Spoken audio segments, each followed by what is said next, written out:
Bonjour à tous, bienvenue dans ce nouveau type de vidéo. On a la chance d'être en extérieur en rade de Brest. Donc aujourd'hui on va aborder le sujet de la pêche en paddle. C'est une pêche qui est plutôt accessible, qui ne nécessite pas trop de matériel. On utilise principalement une petite canne, des petits leurres, un peu de matériel de sécurité. Et puis on a la chance de recevoir Philippe, qui est Monsieur Philippe Mesmer, un de nos ambassadeurs, qui est ambassadeur depuis 4 ans si je ne me trompe pas. 4 ans, exactement. Excellent, qui est un pratiquant régulier de la pêche en paddle, ouais. Quand les conditions météo le permettent. Et donc grâce à ton expérience et tes différentes histoires de pêche autour de la pêche en paddle, on va pouvoir aborder différents sujets comme comment préparer sa session, comment bien lire les conditions météo pour bien se préparer, comment préparer son matériel de pêche, comment préparer son paddle, et puis comment avoir un peu de succès. Voilà. Donc, voilà. On va prendre quelques secondes pour que tu puisses te présenter, Philippe. Est-ce que tu peux nous dire d'où tu viens, quel type de pêche tu pratiques, comment est-ce que tu abordes... Enfin bref, voilà. En tout cas, une courte description pour qu'on sache un peu qui tu es, d'où tu viens et comment tu pratiques la pêche. Voilà, me cerner. Exactement. Bonjour à tous, moi c'est Philippe Mesmer, 32 ans. Je viens du Finistère Nord. Je suis originaire de là-bas, mais j'habite aussi dans le Morbihan, donc j'oscille entre les deux facilement. Donc dès qu'il y a des conditions météo, donc des dépressions et tout ça, moi c'est plutôt windsurf. Surprise, surprise, motherfucker! The king is back! Planche à voile, voilà, etc. Tout autre support. Et voilà, quand les conditions sont comme ça, super beau. La mer assez lisse, pas trop de vent, voilà, le paddle est de sortie régulièrement, donc c'est facile d'utilisation. Ça me prend 10 minutes de mettre en œuvre, pas besoin d'électronique. Je prends ma petite canne, quelques leurres, le bas-canne et puis quelques matériels de sécurité comme on parlait, et voilà, on est parti à l'eau facilement. Et on peut aussi toucher des très beaux poissons. Donc moi je pratique la pêche au bar principalement, et voilà, quand j'essaye d'aller sur des tombants et tout ça aussi en paddle, comme sur des îles comme par exemple, je peux aussi toucher du gros lieu, je peux aussi toucher voilà, des vieilles et puis toute autre sorte de poissons, pardon. Voilà. Excellent.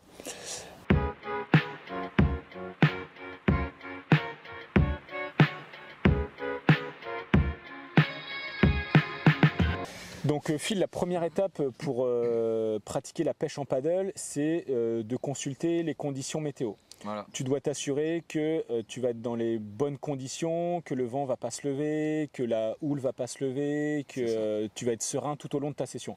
Est-ce que tu peux nous dire quelles sont les premières étapes de cette consultation des conditions météo? Comment est-ce que tu t'y prends? Quelles sont les limites que tu te fixes? Quelles sont les limites qu'on peut fixer à une personne qui débute la pêche en paddle? Est-ce que tu peux nous dire un peu quels sont les points que tu vas vérifier avant de sortir en paddle? Eh ben, c'est facile. Donc on a le téléphone, on a beaucoup de sites météo. Moi je prends comme référence WindGuru. Je prends aussi les coefficients et les horaires de marée, parce que c'est important. Et après, de là, moi je peux sortir... j'ai une plage d'utilisation assez large en fait. Dès que ça dépasse ma limite, ce sera 15-20 nœuds, ça sera ça ma limite. Mais pour quelqu'un de débutant, je conseillerais de s'arrêter avant 10 nœuds. Parce que quelqu'un qui débute le paddle, donc il faut gérer la pagaie, il faut gérer l'équilibre des jambes en même temps, plus le vent. Donc ça fait, on fait facilement encre flottante. On prend pas mal de vent et du coup on peut vite fait déraper, vite fait se retrouver dans des courants, etc. On est d'accord que c'est 10 nœuds établis. 10 nœuds établis. Ouais, donc ça peut être 10-12 nœuds en rafale, quoi. C'est vraiment le maximum. Le maximum, ok. Ça sera ça.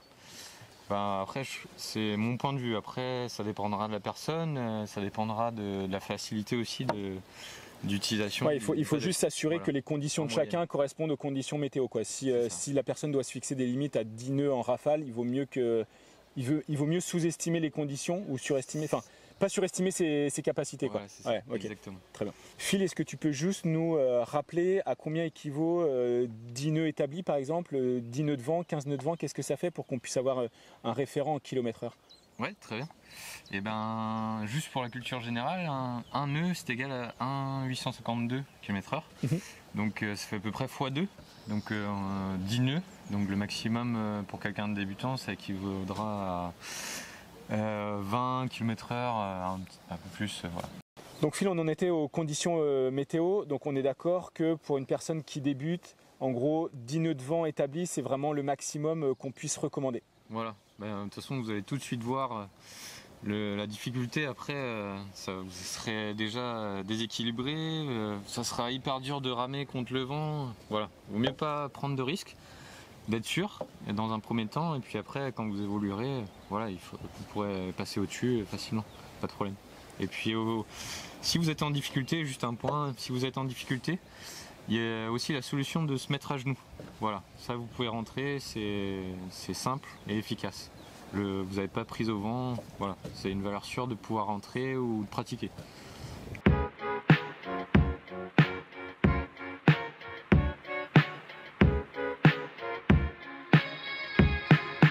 Phil, est-ce qu'on peut faire un petit point sécurité, c'est-à-dire quelles sont les choses à faire et à ne pas faire avant de partir? Moi je pense à des choses comme prévenir des personnes de dire où est-ce qu'on va, de porter un gilet de sauvetage, enfin bon bref, est-ce que tu as un petit listing peut-être non exhaustif mais des points qu'il ne faut absolument pas oublier ou négliger? Voilà, c'est ça. Bah ouais, au niveau sécurité, il y a quand même quelques points en paddle. Donc comme tu disais, voilà, prévenir des personnes. Il y a aussi amener un téléphone portable dans une pochette étanche, ça c'est top, ou une VHF si vraiment vous le souhaitez. Aussi mettre le leash sur un paddle, parce que si le vent monte, c'est pas le problème de mettre un leash. En fait, mettre un leash, c'est pas pour juste faire joli ou etc. Mettre un leash, ça va vous servir si le vent monte, si vous tombez dans l'eau, donc vous tombez en dessous, vous remontez, le paddle a déjà fait 2 mètres. Donc voilà, c'est histoire de pouvoir le rattraper, de ne pas perdre son matériel et de pouvoir être en sûreté. Aussi, on a l'encre flottante. Ça sera un point positif et confort en même temps, pour au niveau sécurité, voilà. Donc il existe plusieurs tutos là-dessus, hein, vous pourrez regarder sur internet, ou aussi des marques comme HPA. Voilà, il existe plein de solutions. Donc l'encre flottante, ça va vous faire quoi? Ça va, dès que le vent va monter, ça va, vous mettez ça dans l'eau et tout de suite vous allez ralentir et vous pourrez. C'est un cône en fait, hein. Voilà, c'est ça. Hein. C'est un cône. Bon, celui-ci a été fabriqué à maison, mais on peut utiliser aussi un sac. Ouais, merci. On peut utiliser aussi un sac de course, enfin tout objet qui ferait ralentir la dérive, quoi. Si vous êtes, si vous êtes plutôt recyclage, vous pouvez prendre un sac de course en toile de jute. Et si vous êtes bricolo, voilà, vous pouvez avoir des tutos disponibles facilement. Et puis déjà avec ça, vous serez paré à affronter quelques conditions météo. Aussi en paddle, moi ce que je porte, voilà, c'est un gilet de sauvetage. Donc voilà, c'est pas aussi c'est pareil, c'est pas pour faire joli, hein, c'est histoire d'être en sécurité, toujours en sûreté, il faut pas braver, faut pas se sentir plus fort que les conditions. Il suffit de peu pour qu'il arrive quelque chose. Et même avec un bon niveau de paddle et tout ça pour des gens, il arrive toujours quelque chose. Donc vaut mieux prévoir et assurer.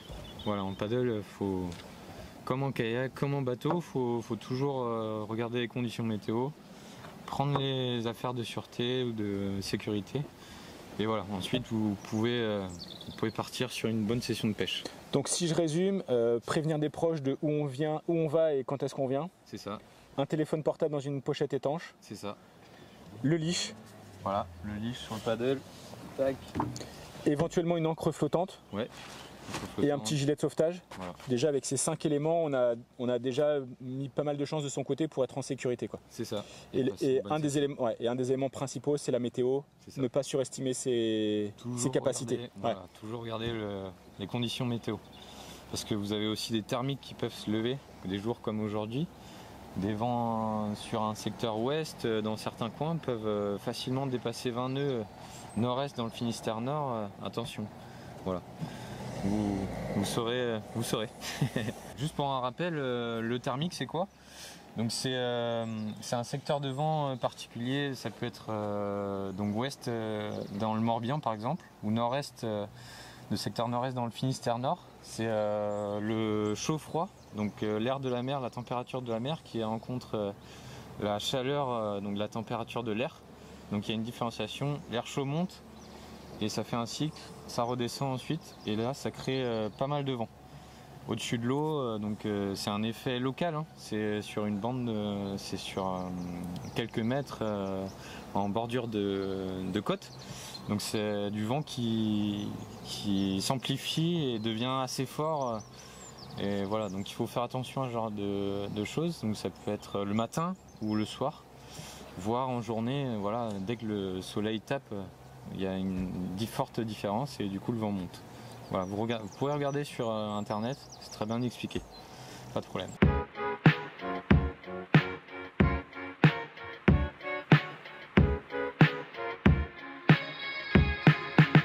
Phil, on a parlé de bien préparer sa session. Ouais. Quels sont les éléments de sécurité indispensables à avoir à bord et à préparer? Voilà. Maintenant, est-ce qu'on peut faire un petit tour d'horizon de comment tu t'organises à bord, si je peux dire à bord, mais en tout cas, est-ce qu'on peut faire un petit tour d'horizon de tous les éléments qui composent ton paddle? Ouais, très bien. Ok. Bah, le mieux, c'est d'en amener un en direct. Tac, on va faire juste un peu de place. Hop, donc voilà. Moi, j'ai un paddle assez large. Donc vous voyez, donc, il y a pas mal d'épaisseur, le pont il est assez haut, mais vraiment au-dessus, voilà, confort. Il y a ici du confort.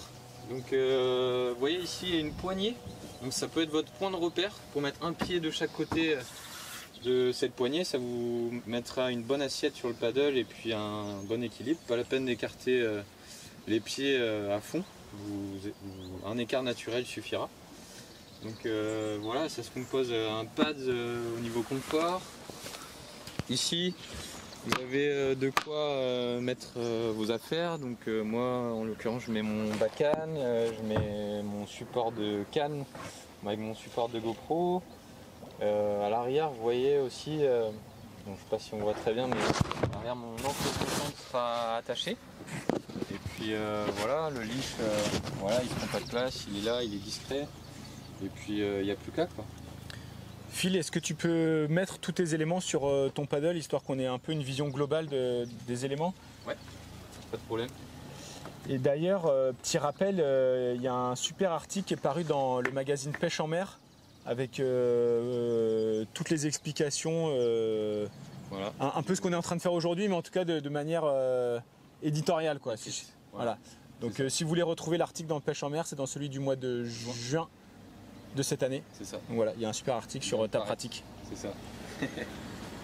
Donc ici, vous voyez mon support de GoPro, voilà, porte-canne, un support de GoPro pivotant, et puis une attache pour mon bacane. Donc je mets ça comme ça, tac. C'est super ingénieux quoi. Ma canne se met de telle sorte, tac. Ma pagaie, hop ici.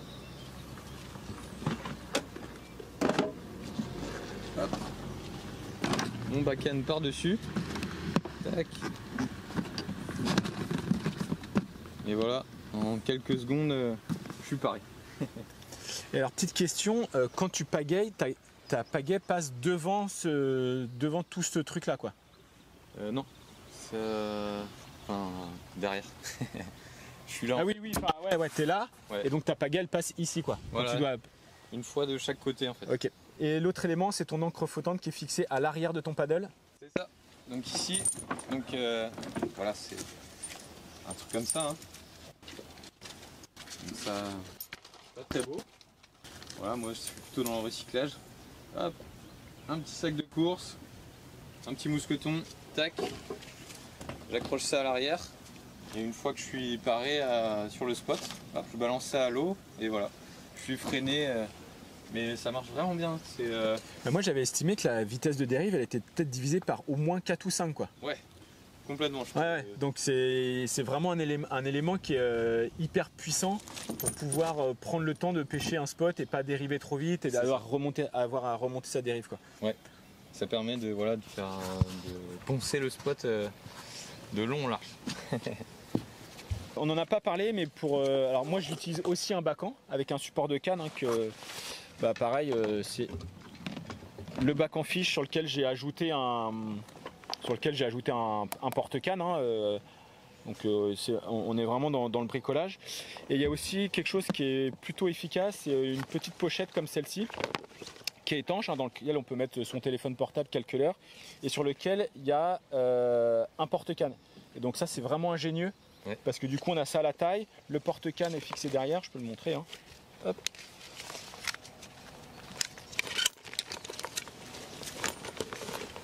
Le porte-canne est fixé dans le dos, et donc du coup on peut prendre sa canne et la mettre comme ça. Et donc du coup ça gêne pas pour pagayer, pour se déplacer, on a une liberté de mouvement, et puis la canne surtout elle est en sécurité, quoi. Voilà. Donc c'est rapide. Ça pour le coup c'est vraiment ingénieux, et si vous n'avez pas de bacan ou vous voulez pas investir dans un bacan, il y a ce système là qui est vraiment efficace, quoi. Donc voilà, et c'est une pochette qui est complètement étanche, qui est d'une super bonne fabrication. Donc voilà. Parfait. Ça c'est la deuxième option. C'est ça. Qui est pas mal aussi. Ouais, franchement, moi j'ai débuté avec ça avant de bricoler mon bacan. Et pour rappel, moi je pratique beaucoup moins que toi la pêche en paddle, mais ça a été ma première embarcation. Donc c'est-à-dire c'est la première embarcation qui m'a permis d'aller sur l'eau, quoi. C'est ça. Avant j'avais la chance d'aller parfois en bateau, mais c'était pas mon embarcation. Et là ça a été ma première embarcation pour quitter le rivage, ça a été le paddle, quoi. J'avais l'impression que c'était la porte de Pandore, quoi. C'était vraiment excellent, quoi. Ouais, pour moi aussi c'était liberté, et puis découvrir des nouvelles zones. Ouais. Coup de cœur, gros coup de cœur. Ouais. Donc voilà, un des avantages du paddle dont on n'a pas encore parlé, c'est la mise à l'eau. Ouais. On peut partir d'une plage, on peut partir d'une côte rocheuse, on peut partir d'une dune, des endroits où on ne pourrait pas mettre un bateau à l'eau, on ne pourrait pas mettre un kayak à l'eau. Le paddle, il a cette facilité-là de mise à l'eau, quoi. Ouais. Et d'ailleurs, petite recommandation qu'on peut faire pour la pêche en paddle, c'est un paddle gonflable qui est peut-être beaucoup moins fragile si on doit partir d'une pointe rocheuse aussi. Voilà, et puis au niveau légèreté aussi. Ah oui, okay. Vous avez pas mal d'affaires à porter quand même. Donc un paddle gonflable, c'est quand même la bonne solution. Malgré que ce soit des fois un peu fragile si vous mettez l'arête dorsale par exemple. Mais vous inquiétez pas, c'est très facile à réparer. Il y a juste un petit point de colle à faire. C'est le seul point négatif, je dirais. Mais donc quand tu parles d'arête dorsale, c'est l'arête dorsale du poisson qui pourrait éventuellement piquer le paddle. Mais on parle pas d'une crevaison, on parle vraiment très rare. Ou un hameçon, quelque chose comme ça qui pourrait se piquer. Mais c'est une toute petite fuite. Il n'y a rien de. Il n'y a aucun danger, quoi. C'est ça. Il y a aucun danger. On est d'accord. C'est très facile à réparer, et puis voilà. Et puis ça se gonfle facilement, et ça se range dans le coffre d'une voiture. C'est ça. Donc pas de stockage, en tout cas un stockage minimisé, quoi. Et un gain au niveau poids, c'est vraiment plus facile. Puis ça permet un peu de chauffer les muscles. C'est ça. Si t'as froid, voilà. Ça réchauffe avant de partir en session. Ok. Phil, est-ce que tu peux nous refaire un petit point sur la partie législation dans le cas où on voudrait ou pas dépasser la bande des 300 mètres? Oui, bien sûr. Donc il y a deux solutions. Soit vous restez dans la bande des 300 mètres.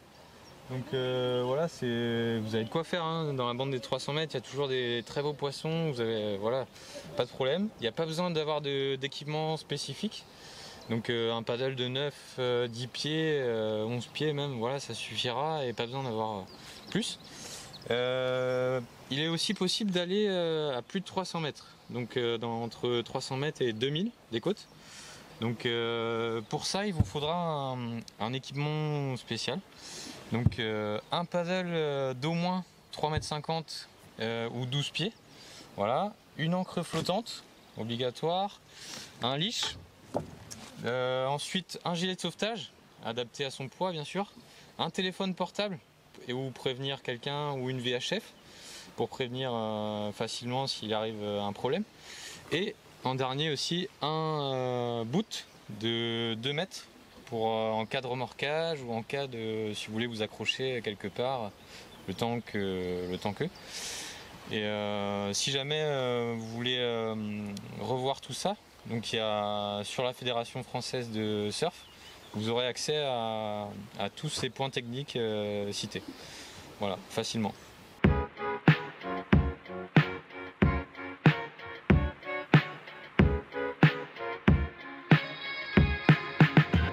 Phil, maintenant la partie qui intéresse le plus les utilisateurs des leurres fish, c'est la partie pêche. Ouais. On va commencer par la partie, on va commencer par la canne. Ouais. Quel ensemble, quel combo tu utilises pour la pêche en paddle? Donc avec mon copain Romain, donc on s'est concerté et on s'est rendu compte qu'on avait presque 2 cannes identiques là. Donc on a des tailles en 2m10, 2m20. Donc facile d'utilisation, manœuvrabilité, légèreté, encombrement, voilà. Au niveau puissance, donc on est chacun à 7, 21 grammes ou 5, 20 grammes. Voilà, c'est à peu près pareil aussi. Au niveau moulinet, moi j'utiliserai du 3000, lui sera en 2005. Donc c'est très suffisant pour avoir des jolis poissons et pouvoir avoir quand même de belles sensations. Et après au niveau Perfect Link, donc tresse et fluorocarbone. Donc moi j'utiliserai du médium en termes de tresse. Lui il sera monté en light. Et puis au niveau fluoro, chacun, on a vu qu'on était monté en light tous les deux. Mais un fluoro médium aussi passera facilement, voire sera plus solide. Voilà, ça dépend des envies de chacun, la discrétion ou la sécurité. Donc en gros, pour résumer, une canne de 2m10, 2m20. Ok, super. On passe à la partie leurre. Ouais. On va rentrer dans ton intimité, si je peux dire ça comme ça, mais on va ouvrir ta boîte de pêche et puis tu vas nous dire un petit peu quels sont les leurres que tu utilises, à quel moment, de quelle manière. Je ferai la même chose après. Bien et sûr. Puis voilà, donc je t'en prie, Okay. à toi. Et ben voilà, j'en vois un tout beau, tout propre devant mes yeux. Donc voilà, mon leurre fétiche, je vous le dévoile direct. Donc ça sera le Crazy Paddle Tail taille 150. Avec une tête de 20 grammes. Voilà, c'est ça. Ok. Et puis il y aura aussi, si on va par là, hop, l'autre petit en taille 120. Avec une tête de Là c'est 7 grammes. 7 grammes. Mais j'ai aussi la tête de 15 grammes. Ok. Voilà, ça me permet de lancer assez loin, de travailler sur une bonne échelle et puis voilà, de poncer un peu tous les spots. Donc, avec ce leurre-là, quel type de zone est-ce que tu prospectes? ça sera du un peu de sable, voire des têtes rocheuses aussi.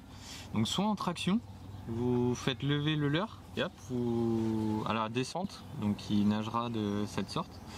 Vous suivez toujours le leurre, il faut toujours que le bas de ligne ou la tresse soit tendue. Donc dès que vous ramenez, hop, vous ramenez comme ceci et à la descente vous moulinez, comme ça je garde toujours en tension. Donc on contrôle la descente du leurre, quoi. C'est ça. C'est toi qui dictes la vitesse à laquelle doit descendre le leurre, quoi. C'est ça. Ok. Et souvent à la descente, j'ai beaucoup de touches, beaucoup de prises de poisson. C'est un peu l'avantage du Crazy Paddle Tail, quoi. C'est-à-dire ça. que même à la descente, il a une nage qui est vraiment hyper réactive. C'est ça. Et donc du coup, c'est un leurre qui, comparé à d'autres leurres, pourrait avoir un temps de pêche qui soit supérieur parce qu'à la descente, il a justement cette action qui lui permet d'être efficace, quoi. Ouais, c'est mon coup de cœur. Ok. Mais coup de cœur, mais il y a aussi d'autres leurres que j'aime beaucoup, hein. Donc dès que c'est un peu agité ou dès qu'il y a un peu de houle, voilà, j'hésite pas à sortir le Crazy sans nil. Donc sans le paddle tail, voilà, ça me permet de faire des actions rapides, les ramener rapides, soit en linéaire, soit pareil en traction, vous faites monter. Et pareil à la descente, il va vraiment imiter un lançon assez vif. Voilà, c'est ce qui me permet de toucher aussi d'autres poissons quand c'est un peu avec un peu de clapot. Quand les conditions sont un peu plus agitées, voilà. Un peu plus musclées, c'est plutôt le leurre que tu privilégies. Ça. Là aussi, il est en 20 grammes si je dis pas de bêtises. C'est ça. Ok. 20 grammes. Et puis j'utilise aussi du 10 grammes, comme ça me permet d'évoluer dans des couches d'eau peu profondes, Ok. etc. Donc la plage d'utilisation de ces leurres-là, c'est entre 7 et 20 grammes, quoi. Ouais, voilà, Ok. c'est ça. Parfait. Ça me permet être discret et puis aussi de faire des actions rapides. Sur la partie coloris, je pense qu'on l'a vu, hein, tu privilégies plutôt des coloris naturels. Ouais, bah, on est d'accord. Moi, je triche pas non plus. Hein. Dans ma boîte de pêche, il y a des coloris qui sont plutôt kaki, or, bleu, bleuté. Enfin, voilà quoi. Voilà, moi je fonctionne selon la luminosité du jour. Voilà. Je pense qu'on a un peu tous pareil. Ouais, moi dans des eaux un peu plus profondes, plutôt bleu. Si je suis sur des zones de sable qui sont pas trop profondes, quand je dis pas trop profond, c'est entre 5 et 8 mètres, je vais plutôt utiliser le kaki, mais après ça peut être l'un ou l'autre. Enfin, s'il y avait une recette, on la connaîtrait, quoi. Là voilà, je vous ai montré 2-3 leurres donc dans la partie haute de ma boîte. Voilà, je referme la partie haute, je la tourne, magie. Et j'ai aussi ma réserve de Black Minnow. Donc voilà, je peux vous sortir des petites coloris sympas. Donc du jaune pour le matin ou le soir, coloris vive. Du bleu en tête plombée, donc en taille numéro 3 ou 4. En tête plombée 20 grammes et 10-12 grammes. Ça marche aussi très bien. Donc voilà, coloris naturel aussi, taille 4 kaki. Voilà, après on a aussi du rose qui marche sacrément bien. Donc voilà, après chacun ses petites préférences. Moi, je sais pas pour toi, Romain, qu'est-ce que... Bah moi c'est pas compliqué, donc je privilégie. Non mais c'est vrai en plus. Bon, ouais, en tout cas bon pour les coloris là je triche pas, hein, c'est surtout des coloris naturels, donc bleu, kaki, or, un peu brun, des dorés. Depuis quelques temps, j'utilise principalement le Crazy Sand Eel et le Crazy Paddle Tail. C'est vraiment les deux leurres que j'utilise le plus. Ouais. Le Crazy Sand Eel en taille 100, donc c'est vraiment un tout petit leurre à 10 cm avec une tête de 10 grammes. Donc j'utilise ce leurre là plutôt sur des zones sableuses qui sont pas forcément très profondes. Je vais dire entre 4 et 7 mètres. J'utilise ce leurre là. Vraiment sur des zones sableuses, hein. Il y a vraiment que du sable, quoi. Donc là c'est pas des poissons qui sont postés, c'est des poissons qui sont un peu en fuite, à l'affût, et donc là ça me permet de pêcher très rapidement parce que le Crazy Sand Eel c'est un leurre qui nécessite beaucoup de vitesse, donc je lance, je ramène plein de balles, je lance, je ramène plein de balles, et donc voilà comment j'utilise ce leurre là. Le Crazy Paddle Tail j'utilise sur des zones qui peuvent être à la fois accidentées mais aussi des zones sableuses ou limite roche-sable. C'est souvent des zones où le poisson il rentre, il sort, il a un coup dans les roches, un coup sur le sable. Ça c'est des zones qui sont assez actives aussi pour les poissons. Donc là j'utilise le Crazy Sand Eel. En fonction de la profondeur j'adapte mon grammage, mais en gros je dépasse jamais les 20 grammes, quoi. Donc voilà, c'est vraiment une pêche légère. Un autre truc que je voulais dire, c'est que en fait ma boîte de pêche elle est pas très fournie, un peu comme toi, j'emmène vraiment pas grand chose. Donc là on doit parler d'une quinzaine, vingtaine de leurres maximum. Et voilà, ça me permet de ne pas emmener trop de leurres et surtout d'avoir un choix rapide. Voilà, voilà. Pas de prise de tête. Non, pas de prise de tête. Donc Crazy Sand Eel, Crazy Paddle Tail. Et puis l'indémodable, bah, toujours quelques Black Minnow aussi en tête de 10 grammes ou en tête de 20 grammes si jamais il y a un peu trop de courant. Voilà, j'en ai toujours quelques-uns. C'est parfois un leurre qui me permet de découvrir une zone que je connais pas forcément, plutôt que d'envoyer un crazy qui va peut-être avoir un peu plus de risque d'accroche. Bah là, si je veux prospecter une zone, comprendre un peu comment c'est fait au fond, bah j'emmène quelques Black Minnow, quoi. Voilà, avec un hameçon un peu plus rentré. Ouais, exactement. Donc un hameçon complètement caché. Ouais. Et voilà, donc pour résumer, des coloris naturels, des grammages assez légers, entre 10 et 20 grammes. Et puis principalement Crazy Paddle Tail, Crazy Sand Eel et Black Minnow. Le Black Eel, je l'utilise pas beaucoup en paddle, c'est plutôt un leurre que j'utilise du bord. Donc voilà pourquoi il n'est pas présent dans ma boîte de pêche. Et voilà, tout simplement. Donc l'idée avec ces leurres-là, c'est de prospecter des zones qui soient soit des pointes de roche, soit des zones sableuses, soit des zones légèrement accidentées, parce que plus il y a d'accidents au fond et plus il y a de courant et plus c'est difficile pour la pêche en paddle. Donc voilà. Il faut se dire que quand on part d'une plage, déjà rien qu'au bord de la plage, il y a déjà assez de poissons à pêcher. Donc il n'y a pas, comme on le disait tout à l'heure sur la partie sécurité, il n'y a pas besoin de se mettre en danger. Des poissons, il y en a un peu partout, on peut s'amuser. On peut s'amuser avec des macros, on peut s'amuser avec des vieilles, on peut s'amuser avec du bar, ça c'est vraiment le Graal. Ouais. Mais on peut déjà touché quelques espèces comme ça rapidement en paddle et commencer la pratique de la pêche en paddle avec quelques espèces qui sont un peu plus faciles que le bar. Et voilà, tout simplement.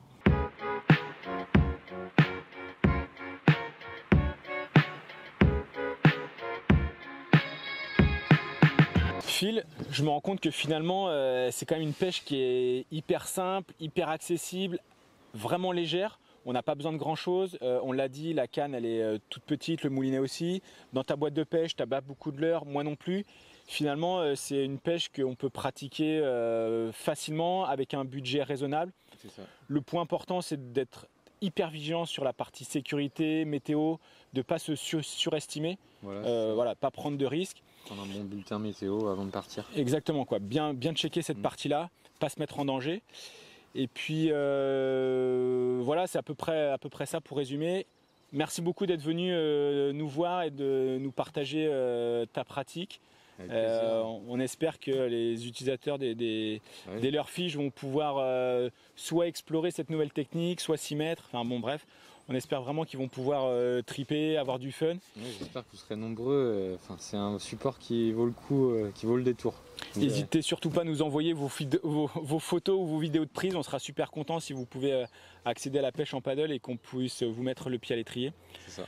Si vous avez des questions, n'hésitez pas aussi, je répondrai facilement. Pas de problème. Vu les conditions, je pense qu'on va s'autoriser un petit tour sur l'eau. Tu crois ? Ouais, je pense qu'on a vraiment le droit. On va pouvoir aller faire un petit tour sur l'eau, faire quelques lancers. On espère qu'on prendra un peu de poisson. On finit par un petit check. Merci encore. Merci. Et puis on se dit à très vite. Merci Fish. Merci l'équipe. Et puis on se verra sur d'autres vidéos. Salut Phil. À Salut plus tout le tard. monde. Bye.